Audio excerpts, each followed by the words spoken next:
Hey all, my name is Paul Borosky and I am the owner of Quality Business Plan. And what I'd like to do is welcome you all back to my Mastering Pro Forma Financial Projections, a step-by-step guide to understanding business plan financials. In this video, we are doing step 4, which is monthly fixed cost. So the way the video is going to play out, as always, is first and foremost going to go ahead and give you all a little bit of background about me, what I do, who I am, and why I do it. And then from there, we'll dive into understanding the pro forma financial projections, specifically the fixed cost. As promised, a little bit about me. Again, Paul Borosky, doctoral candidate, MBA, as well as owner of Quality Business Plan and Quality Business Consultant. I am a professional writer, specifically a business plan writer. So if y'all want to avoid all the fun and excitement, trials and tribulations, growth opportunities of writing your own business plan, feel free to pick up the phone, give me a call, send me a text, send me email. My contact information is right here. I would be delighted to write a business plan for you. I am also a published author on Amazon.com. Check out some of my books there. They're focused on business plan writing, as well as understanding financial statements. And then finally, I am an adjunct professor and subject matter expert in both business and finance. So if you do need some help with those pesky financial projections, business plans ready to go, but those numbers are keeping you up at night, I'd be delighted to do your financial projections for you. Again, pick up the phone, give me a call, send me a text, send me an email. Be delighted to help.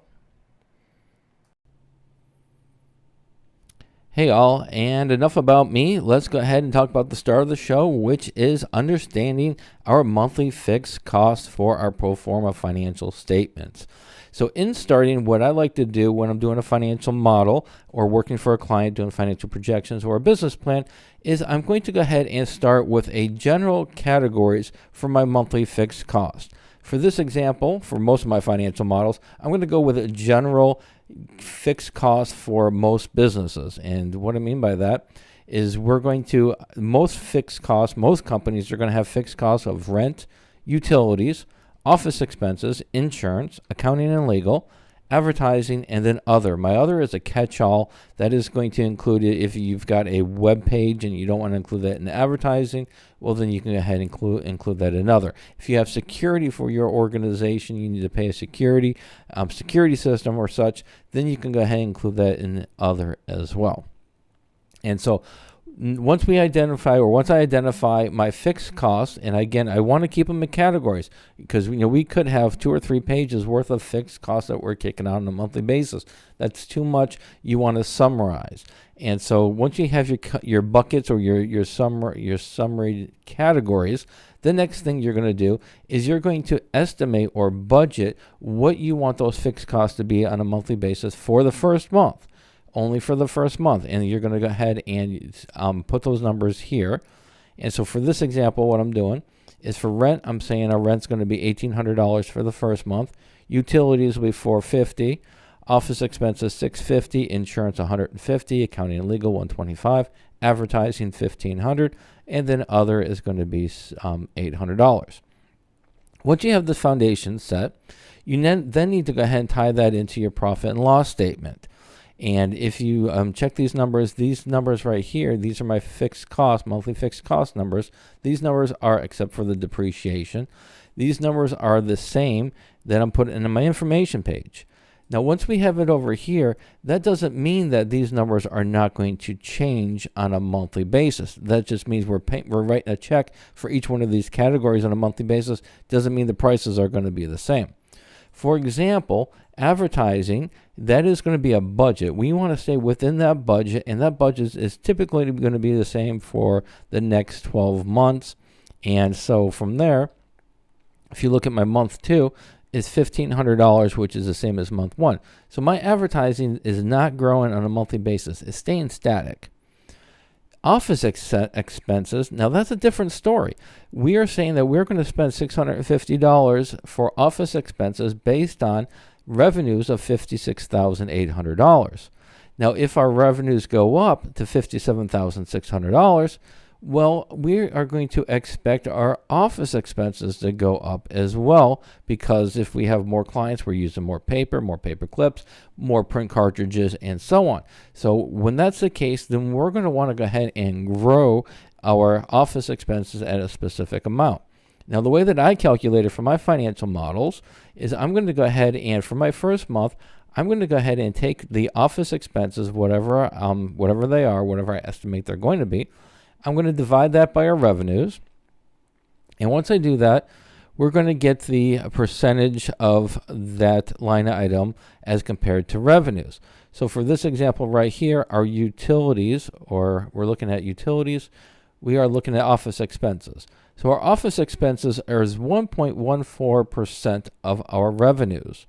So for my next several months, what I'm going to do is I'm going to take revenues and I'm going to multiply it by that 1.14, and that's going to then give me what my office expenses are going to be based on a percentage of sales as compared to just using a static number across the board, because just using a static number, that's not going to take into consideration revenue growth. The next line item is going to be our rent. Now, typically, our rent's not going to change on a monthly basis. So what you'll see here is that my rent stays the same month over month over month. Utilities, that's the same game as your office expenses. If you're in an office building and you're going to be working longer hours, and you've got more people coming in and out, you might be a convenience store. They're going to use more. Your customers are going to use more water. They're going to be opening the door more, which is going to run your air conditioner harder. So again, I'm going to use this as a percentage of sales as well. I'll take the utilities. I'll divide that by the revenues. Take that percentage, and I will then go ahead and use that percentage of sales for my utilities from here on out. For the legal and accounting, that's going to be the same as well. Your accountant's not going to change month to month how much they're going to charge you. So that's going to be static. Your insurance is going to be static as well. You're going to pay that out monthly, and typically it's not going to change. And then finally, your other, you can do this one of two ways. Preferably, what I do is I'm going to keep that static. That's a static number, because if you're paying for a security system, regardless of revenues, it's going to be the same. But some of your other costs may be based on your revenues, and that might require a calculation based on percentages. All right, so hopefully this information was helpful and to give you some more insights on what fixed costs are actually. Just because it's a fixed cost doesn't mean the dollar amount it's going to change. It just means that you're paying it out monthly. All right, so hopefully this information was helpful. So let's go ahead and wrap it up and sum it up. Hopefully this information was helpful in mastering your pro forma financial projections.